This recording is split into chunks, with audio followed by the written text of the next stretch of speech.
हरे कृष्णा। इससे कि पहले हम आज की क्लास स्टार्ट करें, मुझे कुछ पॉइंट्स रखने हैं। बहुत ही अमेजिंग बात परम पूज्य सच्चिनंदन महाराज बता रहे थे, एग्जाम्पल से समझा रहे थे एक चीज। आप देखेंगे एक जो हाथी है उसको कैसे पकड़ा जाता है। किसी छोटे हाथी को पकड़ लेते हैं और उसके पैर में बेड़ी डाल देते हैं। बेड़ी समझ रहे हैं, जंजीर जो होती है, उससे उसको बांध देते हैं। अब वो जो हाथी है, जब वो उसको खींचता है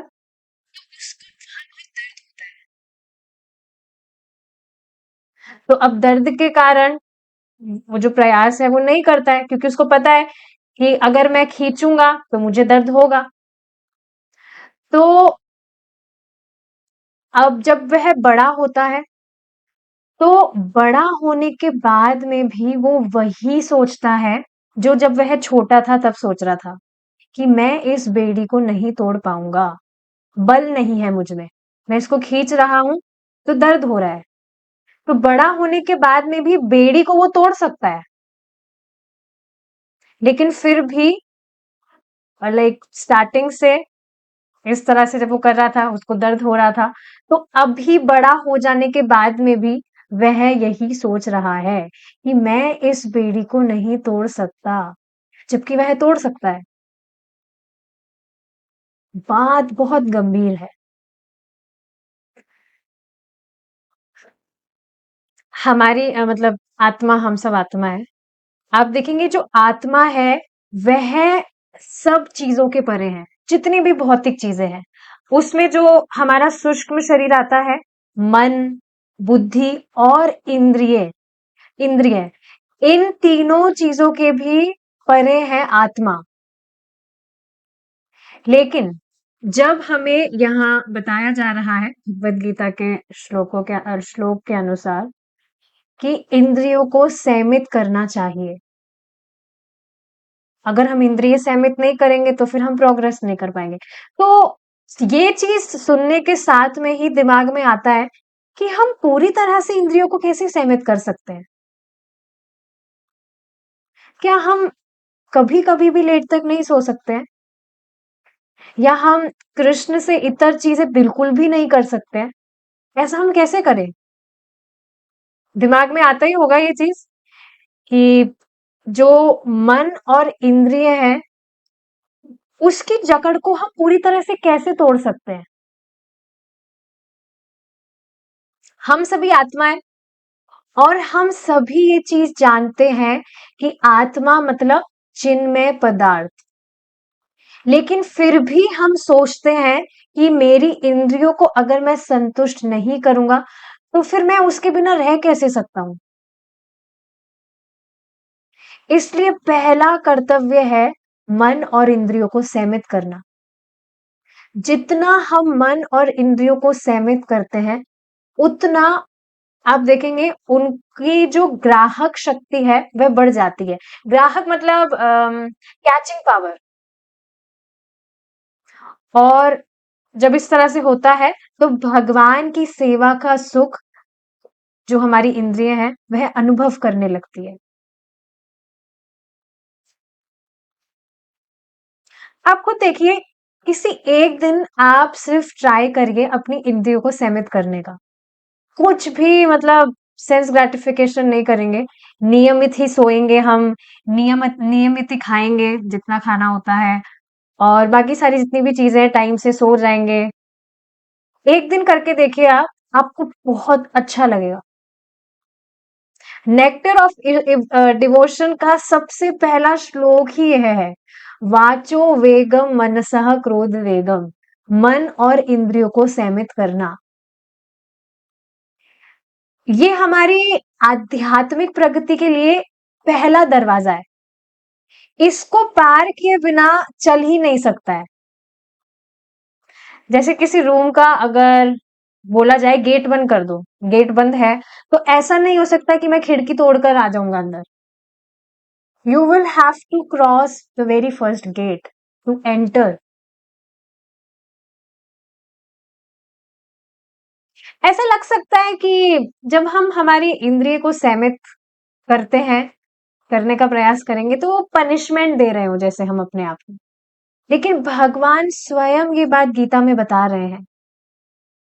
श्लोक है एक जिसमें भगवान बताते हैं कि हृदय में कितनी सारी इच्छाएं आती रहती है, पर सभी इच्छाओं को अगर हर इच्छा को पूरे करने वाला जो व्यक्ति है, वह कभी भी शांति को प्राप्त कर ही नहीं सकता है। अशांतस्य कथा सुखम। जो अशांत व्यक्ति है उसके लिए सुख कहाँ है? कहीं नहीं है।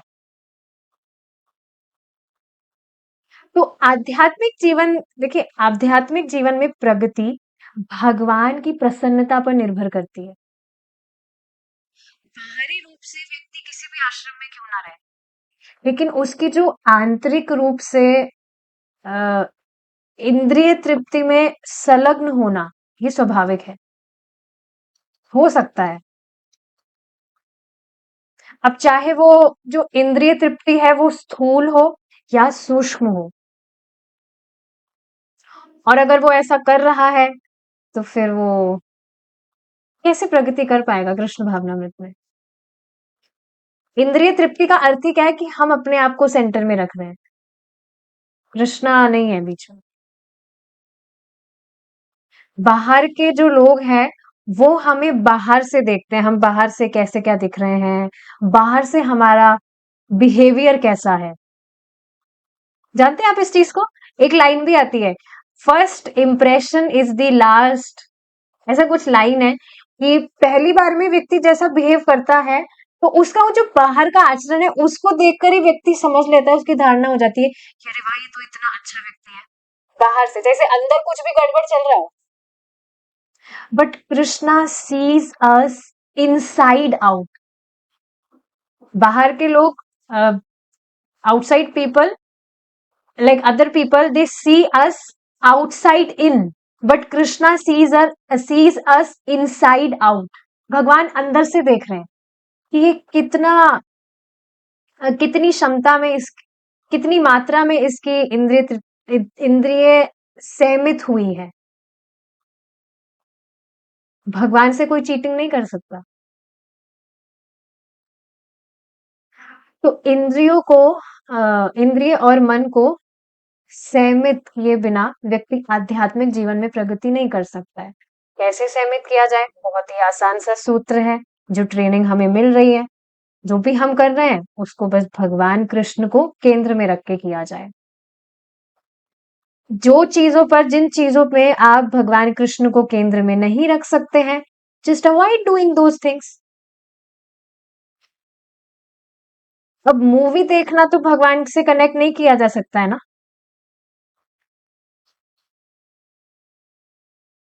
या जो भी बाकी सारी चीजें होती है उसमें भगवान। तो देखिए, आप अपना विवेक इस्तेमाल करना है कि जिन भी चीजों में हम भगवान कृष्ण को केंद्र में नहीं रख सकते हैं, better to not do those things because you are not meant to do those things.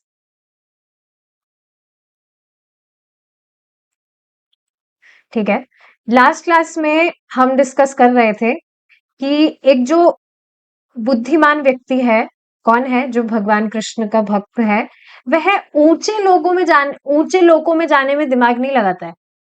ऊंचे लोक में जा सके, वहां पर और लंबा जीवन व्यतीत कर सके, इसलिए वो भक्ति नहीं कर रहा है।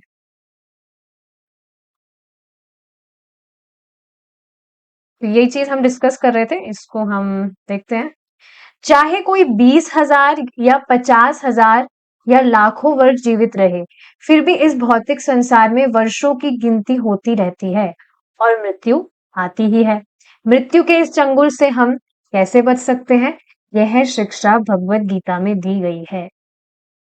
तो अब यहाँ पर ये श्लोक है भगवत गीता से, जिसको हम आज डिस्कस करेंगे। इसको पहले अच्छे से गाएंगे आज हम।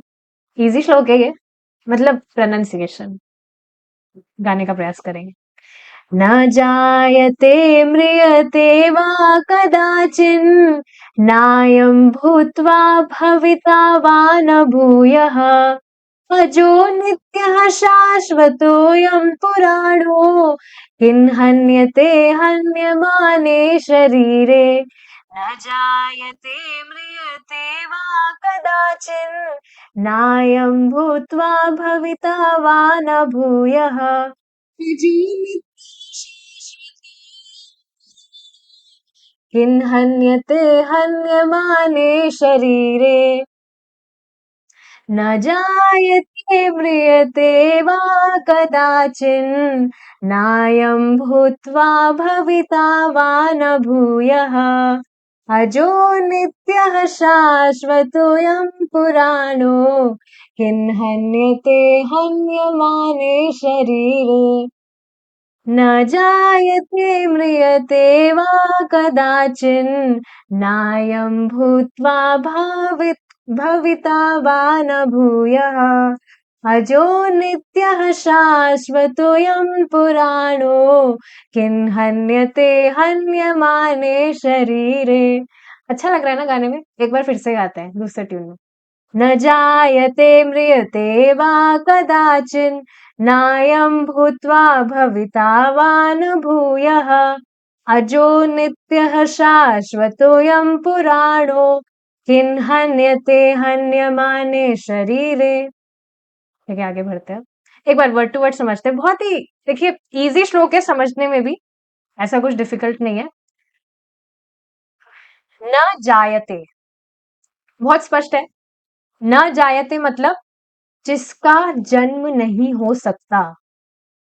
म्रियते जिसकी मृत्यु भी नहीं हो सकती, ना कभी मर सकता है। वा कदाचिन मतलब किसी भी समय नहीं, ऐसा कोई भी समय नहीं है जब वह जन्म लेगा या मरेगा। तो ना जन्म ले सकता है ना मर सकता है। नायं भूत्वा भविता वा न भूयः। अब देखिए यहाँ पर ये जो 3 वर्ड्स हैं भूत्वा, भविता और भूयः, इसका अर्थ है भूत्वा मतलब भूतकाल जो चला गया, भविता मतलब वर्तमान जो भी चल रहा है, और भूयः मतलब भविष्य। तो ऐसा कोई भी समय नहीं है कि जब जो आत्मा है वह जन्म लेगी। जन्म नहीं, इसका आप लेंगे निर्माण। ऐसा कोई समय नहीं है कि जब जो आत्मा है उसका निर्माण हुआ था। भूतवा पास्ट, तो ऐसा कोई समय नहीं गया है जब आत्मा का निर्माण हुआ हो। वर्तमान में भी ऐसी कोई स्थिति नहीं है जब उसका निर्माण हो रहा हो, या भविष्य में भी ऐसा कोई समय नहीं है जिसमें आत्मा का निर्माण होएगा। क्यों? अजो नित्य शाश्वतोयम पुराणो, क्योंकि जो आत्मा है वह अजन्मा है। अजो मतलब अनबॉर्न, नित्य, नित्य मतलब शाश्वत, और शाश्वत मतलब भी शाश्वत। शाश्वत मतलब जिसकी ना तो कोई बिगिनिंग है ना एंड है, सब जानते हैं। तो ऐसा कोई समय नहीं है जब आत्मा का निर्माण हुआ हो। तो देखिए ये बात थोड़ी परप्लेक्स लगती है। ऐसा कैसे हो सकता है कोई समय ही ना हुआ हो जिसमें हमारी मतलब हमारा निर्माण हुआ हो। हमारा मतलब आत्मा का। कोई ना कोई चीज कभी ना कभी तो उसका स्टार्टिंग पॉइंट होता है ना, जब वो हुई हो। पर आत्मा में ऐसा नहीं है, वह हमेशा से है, अनादिकाल से। और अनादि का मतलब ही ये है, ना तो उसकी कोई बिगनिंग है, ना तो कोई शुरुआत हुई है, और ना ही कोई अंत है। तो ये बहुत अमेजिंग चीज है। अच्छा, आगे बढ़ने से पहले ये समझना जरूरी है, वैसे तो क्लियर हो ही गया, लेकिन फिर भी इस श्लोक की थीम क्या है। ये जो श्लोक है ये आत्मा शरीर से कैसे पृथक है उसके विषय में बताने के लिए। आप देखेंगे शरीर के 6 ट्रांसफॉर्मेशंस होते हैं। 6 क्वालिटीज बोल सकते हैं, या ट्रांसफॉर्मेशंस, 6 ट्रांसफॉर्मेशंस होते हैं। क्या?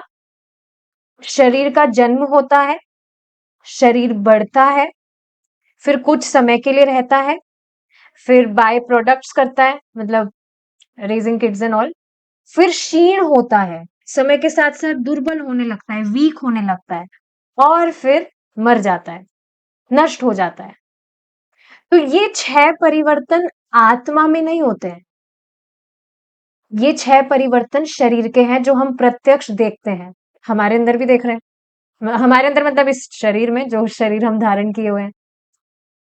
तो भगवान स्वयं यहाँ इस तरह से बता रहे हैं मानो कि आत्मा ना तो यह है, आत्मा ना यह है, ना वह है, ना यह है। तो मतलब यहाँ पर जैसे बता रहे हैं, ना जायते।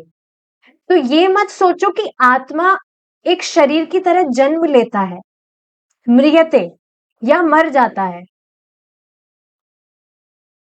वा कदाचिन। और ऐसा कोई भी समय नहीं हो सकता है कि जब जो आत्मा है वो या तो जन्म ले या मरे, उसका नाश हो इस शरीर की तरह। तो ना भूतवा, ऐसा कोई समय नहीं था जब आत्मा का निर्माण हुआ हो। ऐसा कोई समय नहीं था जब आप नहीं थे। आप मतलब आत्मा, राइट रुक्मिणी माता जी, और आपकी जो छोटे भैया है। ऐसा नहीं है कि आप कभी थे नहीं, ऐसा कोई समय ही नहीं था। ऐसा नहीं किसी समय हाँ इसका क्रिएशन हुआ हो। आत्मा का कभी क्रिएशन नहीं हुआ है, वह अनादि काल से है। तो ये चीज है। ऐसा नहीं सोचना चाहिए कि आत्मा जन्म ले रही, आत्माएं जन्म ले रही है। हम आसपास जो हमारे देख रहे हैं, लोग आ रहे हैं, तो ऐसा नहीं कि आत्माएं जन्म ले रही है। आत्मा शरीर को स्वीकार करती है। अब बताइए, जब हम ये श्लोक समझ रहे हैं, तो क्या कोई व्यक्ति शोक करेगा कभी? जब इस तरह से कोई भी व्यक्ति कॉस्ट्यूम चेंज करेगा, ये शरीर कॉस्ट्यूम ही तो है। तो इस श्लोक को समझने के बाद में क्या कभी भी व्यक्ति कोई स्कोप रह जाएगा शोक करने का? मर तो कोई रहा ही नहीं है ना।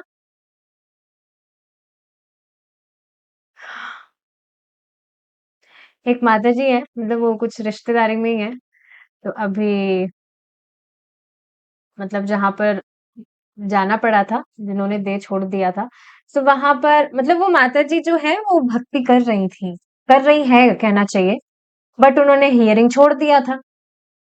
लेकिन मेरे दिमाग में तो यही था कि नियमित रूप से माता जी क्लासेस सुन रही है, रिकॉर्डिंग सुन रही है, क्योंकि जब में तो वो निरंतर दिखती है, अभी भी दिख रही है। तो मुझे लगा क्लासेस भी निरंतर चल रही है, तभी तो जब में निरंतर दिख रही है। बट उन्होंने हियरिंग मतलब उनका बंद हो गया था बिल्कुल। तो अब मैं वहां पर गई थी, so she was like very emotional. She was emotionally saying me Tung Vidya, मतलब not Tung Vidya, whatever name, जिस भी नाम से बोलते हैं। शी वाज सेइंग भगवान ऐसा क्यों करते हैं। तो मैं मेरे दिमाग में सोच रहे थे, क्यों करते हैं? आपको नहीं पता क्यों करते हैं? पढ़ा तो था। ऐसा नहीं है कि ये जो आत्मा वाला टॉपिक है हम आज पहली बार डिस्कस कर रहे हैं, स्टार्टिंग से ही तो हम समझ रहे हैं। पहले ही दिन तो ये समझा था कि हम ये शरीर नहीं है, हम आत्मा है। अब आत्मा है तो काम क्या करना है, वो हम डेली डिस्कस कर रहे हैं। तो भगवान ऐसा क्यों करते हैं, ये तो भगवान भगवान क्या कर रहे हैं, भगवान तो सारी चीजें बता रहे हैं ना ऑलरेडी। तो देखिए, अब हियरिंग जो व्यक्ति कर रहा है, उसके लाइफ में कोई स्कोप नहीं है कि वो नश्वर चीजों के लिए शोक करेगा, क्योंकि समझ रहा है कि मर तो कोई नहीं रहा है, और मटेरियल वर्ल्ड है तो मटेरियल मतलब परमानेंट कुछ भी नहीं है। तो शोक करना वास्तव में मूर्खता है। हमारा जीवन एक पासिंग फेज की तरह है। फेजेस आते हैं, जाते हैं, उसको बस पास करते रहते हैं हम। पास करने का अर्थ समझ रहे हैं, they are coming and they are going, coming and going. तो ये चीज है समझने वाली कि बस वो आ हमारा जो लाइफ है वो एक फेस की तरह है, बस आ रही है चीजें, जा रही है, आ रही है चीजें, जा रही है। इसको एक बार प्रभु जी ने बहुत इंटरेस्टिंग वे में समझाया था। जैसे सपोज करिए आप खड़े हैं बीच में, और जो लोग हैं वो आपके जीवन में आ रहे हैं, जा रहे हैं, अलग अलग डायरेक्शन से they are coming to you और जा रहे हैं। आते हैं, कुछ समय के लिए आपके साथ रहते हैं और फिर जाने के बाद कहाँ चल जाते हैं पता ही नहीं है, फिर कभी आते भी नहीं है। मतलब इस श्लोक के अकॉर्डिंग बात हो रही है यहाँ पर कि एक बार जब शरीर नष्ट होता है तो बस फिर वो दूसरा शरीर ही उनको प्राप्त होगा, दोबारा कभी मिलेंगे नहीं वो। तो शोक करने का कोई स्कोप नहीं है। ठीक है। अजो मतलब अनबॉर्न, जिसका कभी जन्म नहीं होता है, अजन्मा। नित्यः मतलब शाश्वत, शाश्वत मतलब अगेन शाश्वत, इटर्नल। और पुराणो, पुराणों का अर्थ क्या होता है? ओल्ड, पुराना, लेकिन फिर भी एवर फ्रेश है। पुराण का अर्थ समझते हैं आप? बहुत पुराने, मतलब अगेन कोई शुरुआत नहीं है कि कितने पुराने हैं, बट स्टिल आप देखेंगे इट इज एवर फ्रेश। यहां जो पुराना बोला जा रहा है ना, ओल्ड, वो अलग पुराना है, अलग ओल्ड है। ओल्ड है, पर ऐसा नहीं समझना चाहिए कि शक्तिहीन हो गया हो, बल नहीं रहा हो। जैसे शास्त्र की बात करें, भगवत गीता की बात करें, it is from eternal time, शाश्वत काल से।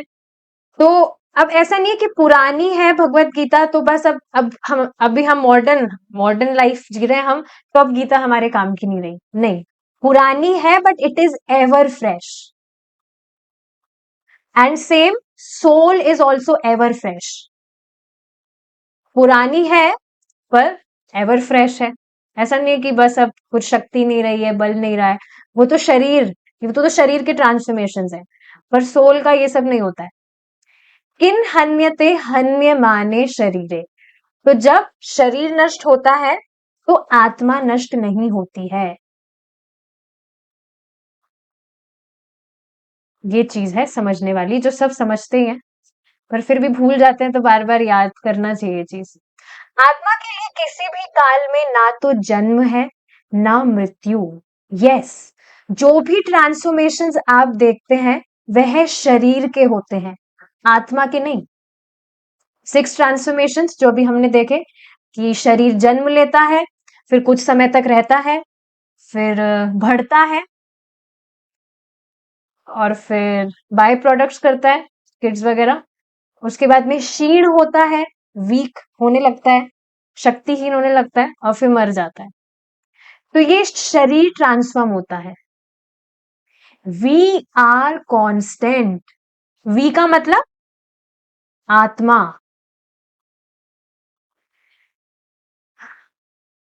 अब ये बात क्यों कही जा रही है? सामान्यता हम कहते हुए पाते हैं that I can observe many transformations in myself. मैं स्वयं में बहुत से परिवर्तन देख रहा हूं या देख रही हूं। पर विचारणीय बात क्या है? हम खुद में ट्रांसफॉर्मेशंस नहीं देखते हैं, खुद में परिवर्तन नहीं देखते। खुद मतलब आत्मा। देखिए ये जो श्लोक है थोड़ा कंफ्यूजिंग लग सकता है, पर अगर ध्यान से समझने का प्रयास करेंगे तो समझ में आएगा कि अगर हम ही परिवर्तित होने लगे, मतलब आत्मा, तो हम परिवर्तन कैसे देख पाएंगे? समझ रहे इस चीज को? अगर हम खुद ही परिवर्तित होने लगे, हम मतलब आत्मा की बात हो रही है, तो फिर हम परिवर्तन कैसे देख पाएंगे? तो एज एन ऑब्जर्वर परिवर्तन देखने के लिए हम कांस्टेंट है, ताकि हम हमारे इर्द गिर्द परिवर्तनों को देख सके। तो हम परिवर्तित नहीं होते, हम मतलब आत्मा परिवर्तित नहीं होती है। जो भी परिवर्तन होते हैं वो हमारा सूक्ष्म और स्थूल शरीर का होता है।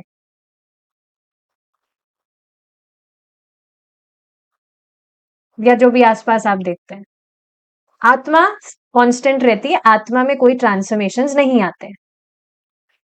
वह ना तो कभी जन्मा है, ना जन्म लेता है, और ना जन्म लेगा। जो भी हमने देखा था, भूत्वा भविता भूयः, ना तो कभी जन्मा है पास्ट, ना जन्म लेता है, प्रेजेंट और ना जन्म लेगा, फ्यूचर। वह अजन्मा, नित्य, शाश्वत तथा पुरातन है। शरीर के मारे जाने पर वह मारा नहीं जाता। भगवत गीता 2.20। हम आत्मा है और इसलिए सनातन है। तो फिर हम अपने आप को जन्म और मृत्यु के अधीन क्यों देखते हैं, क्यों होने देते हैं, क्यों होने देते हैं? जो यह प्रश्न पूछता है उसे बुद्धिमान माना जाना चाहिए। जो लोग कृष्ण भावना भावित हैं, वे बहुत बुद्धिमान हैं, क्योंकि वे उन ग्रहों में जाने के इच्छुक नहीं है जहां मृत्यु होती है। तो सोचिए ना, हम है आत्मा, जब ये ट्रांसफॉर्मेशंस हमारे है ही नहीं, तो हम ऐसी जगह पर क्यों जाएं जहां पर ये ट्रांसफॉर्मेशंस हमें सहने पड़े? क्या आप ये मानते हैं कि ये सहने पड़ रहे हैं? ऐसा नहीं, हमको अच्छा लग रहा है सब कुछ, बुढ़ापा हमें चाहिए या बीमारी हमको चाहिए, और जन्म मृत्यु तो है ही, तो ऐसी जगह जाना ही क्यों है? तो जो कृष्ण भावना भावित है वे बहुत बुद्धिमान है, क्योंकि वे उन ग्रहों में जाने के इच्छुक नहीं है जहां मृत्यु होती है। वे भगवान के समान शरीर पाने के लिए लंबी अवधि वाला जीवन भी स्वीकार नहीं करेंगे।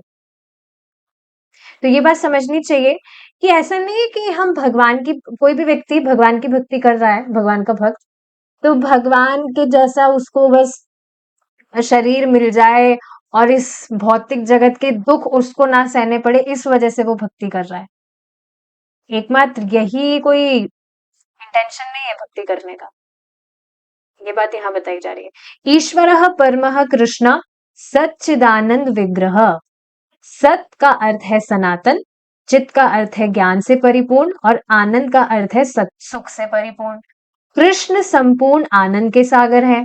यदि हम अपने आप को इस शरीर से आध्यात्मिक लोक, कृष्ण लोक, कृष्ण का ग्रह या किसी और आध्यात्मिक ग्रह में स्थानांतरित करें, तो हमें उसी प्रकार का सत चित आनंद शरीर मिलेगा।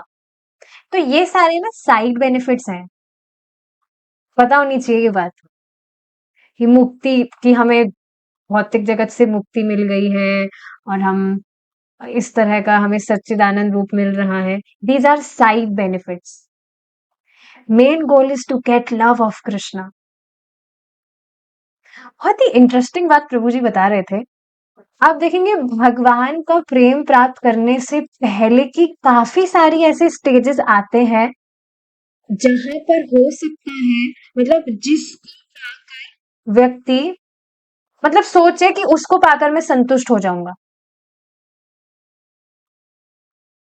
तो सोचिए ना, भगवान इतने बड़े व्यक्ति है, इतने महान है, तो ये जो साइड बेनिफिट्स वाली चीजें हैं, क्या इन्हीं से संतुष्ट होकर हमें छोड़ देना चाहिए भगवान को?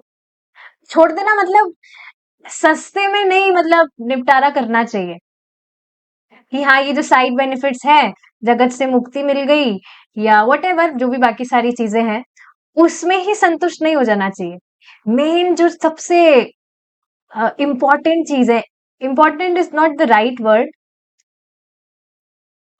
सबसे जो उत्कृष्ट चीज है वह है भगवान का प्रेम प्राप्त करना।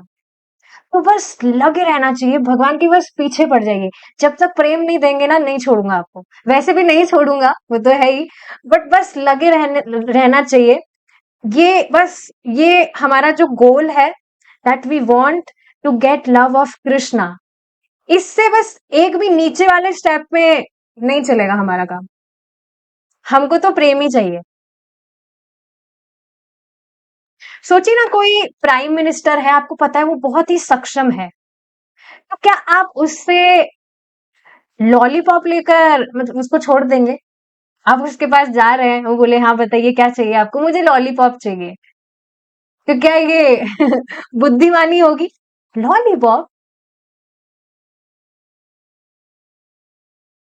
तो यही चीज है कि जो मेन पर्पस है, that is to get love of Krishna. अब उसमें कितना ही टाइम क्यों ना लग जाए, भगवान की जब इच्छा होगी, भगवान तभी अ, देंगे हमें, बट हम नहीं छोड़ेंगे, हम लगे रहेंगे, चाहे से कितना ही संघर्ष क्यों ना हो। और इस संघर्ष में भी तो आप देखिए ना कितना टेस्ट है। इसलिए जो कृष्ण भावना भावित है, उनका उद्देश्य उनसे भिन्न है, जो इस भौतिक संसार के उच्च ग्रहों में उन्नति करने का प्रयास कर रहे हैं। ये तो हमारे हमारे लेवल की चीजें नहीं है, ये हमको नहीं चाहिए ये सब। मनुष्य का आत्मा सूक्ष्म आध्यात्मिक चिंगारी है। योग की सिद्धि इस बात पर निर्भर करती है कि इस आध्यात्मिक चिंगारी को सिर के ऊपरी भाग में ले जाया जाए। इस स्तर को प्राप्त करने के लिए के बाद योगी अपने आप को अपनी इच्छा के अनुसार इस भौतिक संसार के किसी भी लोक में ले जा सकता है। यदि योगी की जिज्ञासा यह जानने की है कि चंद्रमा किस प्रकार का है, तो वह वहां जा सकता है। यदि वह उच्चतर लोकों में जाने का इच्छुक हो, तो वह वहां भी उसी प्रकार जा सकता है, जैसे यात्री न्यूयॉर्क, कनाडा या इस पृथ्वी के अन्य नगरों को जाते हैं। इस पृथ्वी पर कहीं भी जाने के लिए प्रवेश पत्र और आयात कर की सामान विधि लागू मिलेगी। मतलब इस प्लैनेट पर आप देखेंगे कितने सारे सिटीज हैं, कंट्रीज हैं, तो वहां पर जाने के लिए एंट्री कार्ड, प्रवेश पत्र लगता है, और जो ट्रांसपोर्टेशन चार्जेस हैं उसकी बात हो रही है। इसी प्रकार सभी भौतिक ग्रहों में भी जन्म, मृत्यु, वृद्धावस्था और बीमारी के सिद्धांत कार्यशील मिलेंगे। तो जैसा कि सभी जगह पर आप जाएंगे तो आपको कुछ ना कुछ चार्जेस देने पड़ते हैं। मतलब ये कुछ चीजें हैं जिसको नेग्लेक्ट नहीं किया जा सकता, ये आपको चाहिए ही होगी, खर्चा देना ही पड़ेगा कहीं पर जाना है तो। और जो भी बाकी सारे डॉक्यूमेंट्स वगैरह है, उसी तरह से किसी भी भौतिक ग्रह में चले जाए, ये जो चार चीजें हैं ये नेग्लेक्ट नहीं होगी, ये तो सहनी ही होगी।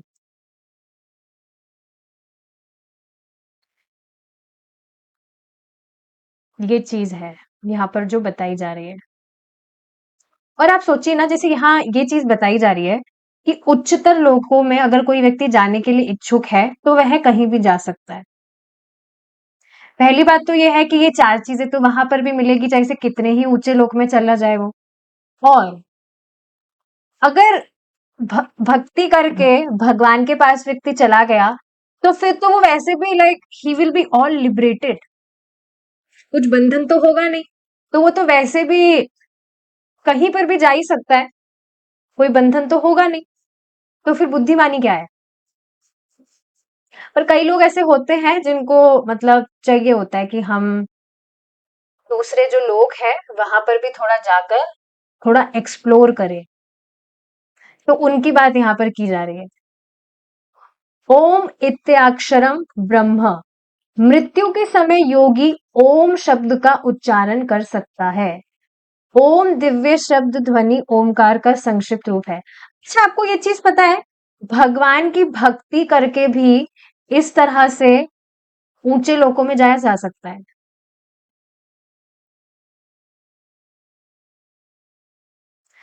पर भगवान की भक्ति कोई ऊंचे लोकों में जाने के लिए क्यों करेगा? वही जो मतलब लॉलीपॉप वाली जो बात आ रही है, तो ये कोई बुद्धिमानी नहीं है। और कोई भी भक्त भगवान की भक्ति इसलिए करता भी नहीं है, यहाँ पर भी कोई भी नहीं कर रहा है, मुझे पता है, कि स्वर्ग मिल जाए या ब्रह्मलोक मिल जाए।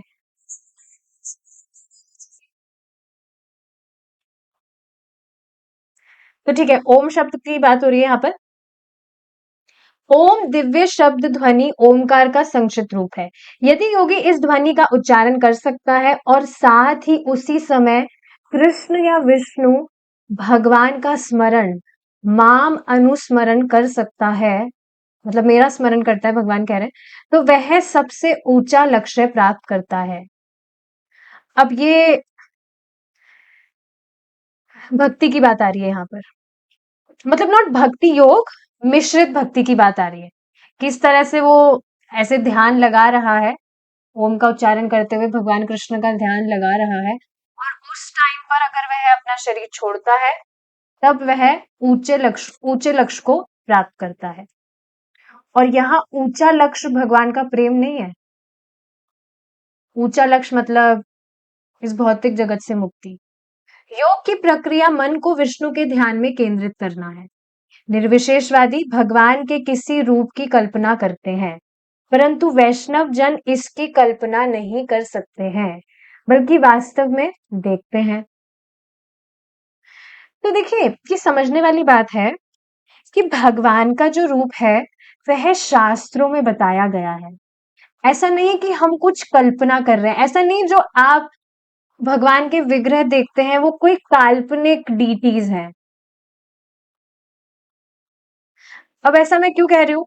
क्योंकि एक माता जी है, वो किसी दूसरे धर्म को मानती थी, तो उनको जब मैंने ये बात बताई, तो she was assuming, she was thinking कि नहीं, किसने भगवान को किसने देखा है। मतलब आप जो भी फोटोज वगैरह शेयर कर रहे हो, कि कैसे पता कि यही भगवान है, भगवान ऐसे ही दिखते हैं। उनको लग रहा था कि ये सब काल्पनिक है, कुछ भी नहीं है। भगवान तो वो है जिनको देखा ही नहीं जा सकता है। वो निर्विशेषवाद को फॉलो करती है वो। एनीवेज, चाहे कोई भगवान की कल्पना करे या वास्तव में उन्हें देखे, हर किसी को कृष्ण के साकार रूप पर मन को केंद्रित करना होता है। तो यहाँ पर मिश्रित भक्ति की बात आ रही है कि जब कोई व्यक्ति ध्यान भी लगा रहा है, तो उसको अपना जो मन है वो भगवान के रूप पर केंद्रित करना जरूरी है।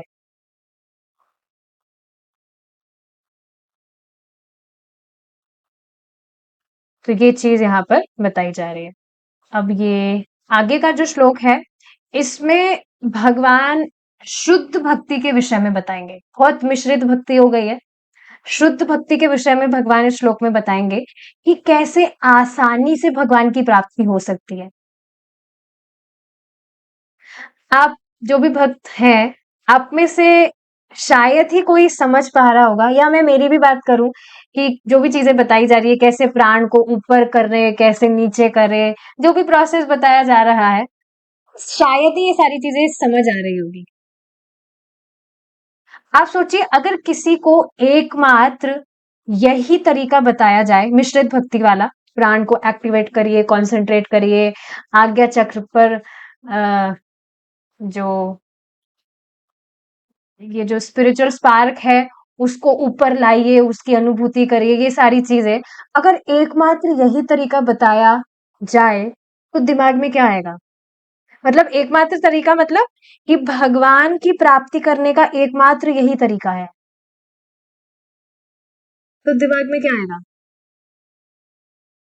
कि भाई, भगवान की प्राप्ति करना तो बहुत कठिन है। उसमें भी आप देखेंगे बहुत सारी मतलब चीजें होती है कि पवित्र स्थान पर पवित्र समय होना चाहिए, पवित्र स्थान होना चाहिए। ऐसे जगह पर शरीर छोड़ेगा तब भगवान के पास जाएगा, जो सभी बहुत कठिन है। आज सुबह एक माता जी को मैंने कॉल करके उठाया, 6-7 बजे करीब। तो she was sleeping, so she asked me कि ब्रश करके आना जरूरी है क्या? मैंने कहा नहीं नहीं, कैसे भी आप आ जाइए, बस आ जाइए आप चैंटिंग करने।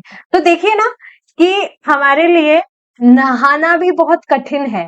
कलयुग का टाइम ही ऐसा है। यहाँ पर बिल्कुल सारी चीजें अच्छे से फॉलो करना, इतना ज्यादा पवित्रता फॉलो करना पॉसिबल कहाँ है?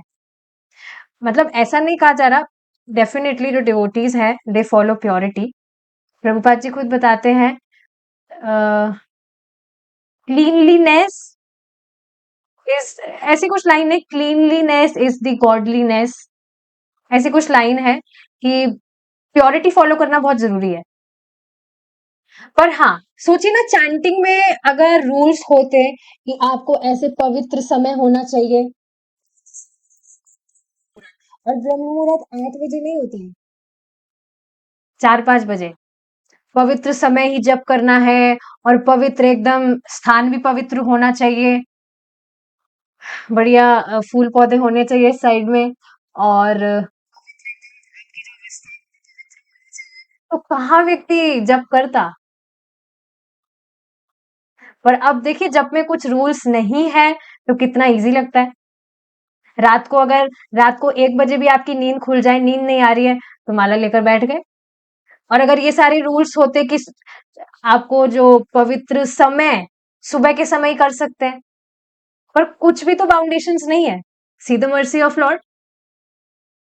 तो अगर ये सारी चीजें बताई जाती तो व्यक्ति एकदम निराश हो जाएगा ना, कि ये तो हमारे बस की बात नहीं है। तो इस श्लोक से भगवान हमें बहुत बड़ी प्रेरणा देंगे। आप सोचिए ना, कोई ऐसा साधन हो जो करने में बहुत आसान हो और उसका लाभ बहुत अधिक हो, तो क्यों नहीं उसको कोई करेगा? बिल्कुल करना चाहेगा। जैसे किसी व्यक्ति को बुखार है और उसको बताया जाए कि हाँ, आपका बुखार 10 मिनट में ठीक हो जाएगा। कैसे? वो जो वहां आप कुछ किलोमीटर्स देख रहे हैं दूर आप, वो जो हिमालय है, बस वहां पर चढ़ाई करके थोड़ा आगे जाकर वहां पर जो जड़ी बूटी मिलेगी उसको खा लीजिए आप। बस आपको 10 मिनट में आपका काम, आपका पूरा बुखार ठीक हो जाएगा। तो बेचारा करने में ही मर जाएगा वो। तो इसमें जो भगवान साधन बताएंगे वो बहुत आसान होगा। और अब ये देखिए हमारे चुनाव की बात है कि हम वो करना चाहते हैं या नहीं। बहुत इंटरेस्टिंग श्लोक है जिसको हम कल डिस्कस करेंगे अगर भगवान ने चाहा तो। We will stop here now. मन बुद्धि और अहंकार होता है ना सूक्ष्म शरीर। जी हाँ, आपको डाउट है? सूक्ष्म शरीर यही होता है। मुझे पता है स्थूल और सूक्ष्म में कंफ्यूजन होता है। जो सूक्ष्म है मतलब सटल बॉडी, वो ये बुद्धि, मन बुद्धि अहंकार है। और ग्रॉस बॉडी स्थूल शरीर। ठीक है, will stop here now. Srila Prabhupada की जय। निताई गौर प्रेमानंदे। हरि बोल। हरे कृष्णा।